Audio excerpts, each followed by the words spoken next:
Dan dapat kami informasikan Taekwondo merupakan juara umum pada Taekwondo Kota Sabang merupakan juara umum pada Pora PD.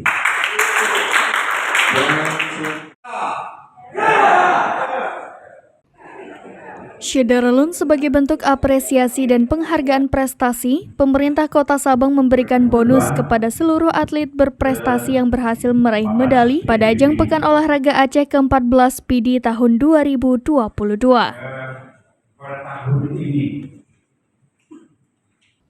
PJ Wali Kota Sabang Reza Fahlevi hadir langsung menyerahkan bonus berupa uang secara simbolis kepada atlet Pora peraih medali emas, perak, dan perunggu yang turut disaksikan Forkopimda Kota Sabang pada Senin 10 April 2023.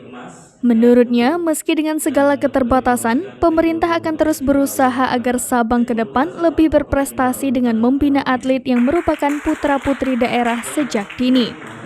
Adapun rincian besaran bonus yang diterima para atlet berprestasi yakni peraih medali emas sebesar 7,5 juta rupiah, medali perak 5 juta rupiah, dan medali perunggu sebesar 3 juta rupiah. Kontingen Kota Sabang berhasil menduduki peringkat ke-13 pada Pora PD 2022.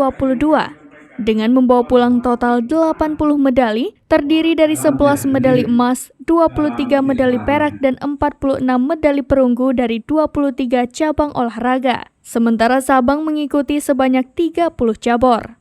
Reza Fahlevi juga turut mengapresiasi para pelatih yang telah membina dan melatih para atlet sehingga mampu bersaing dengan daerah lain yang mendapatkan prestasi yang gemilang. Sementara itu, Ketua KONI Sabang Muhammad Isa mengucapkan terima kasih kepada pemerintah daerah khususnya PJ Wali Kota Sabang Reza Fahlevi yang telah mendukung penuh keberangkatan para atlet dan memberikan bonus kepada para atlet. Muhammad Isa menambahkan pihaknya bersama pemerintah juga akan terus berupaya melakukan pembinaan atlet secara berkelanjutan sehingga mampu memajukan dunia olahraga Kota Sabang ke depannya. Dari Sabang, Aulia Prasetya, serampinews.com. Oke, 1, 2, 3. Salam olahraga, jaya! Oke.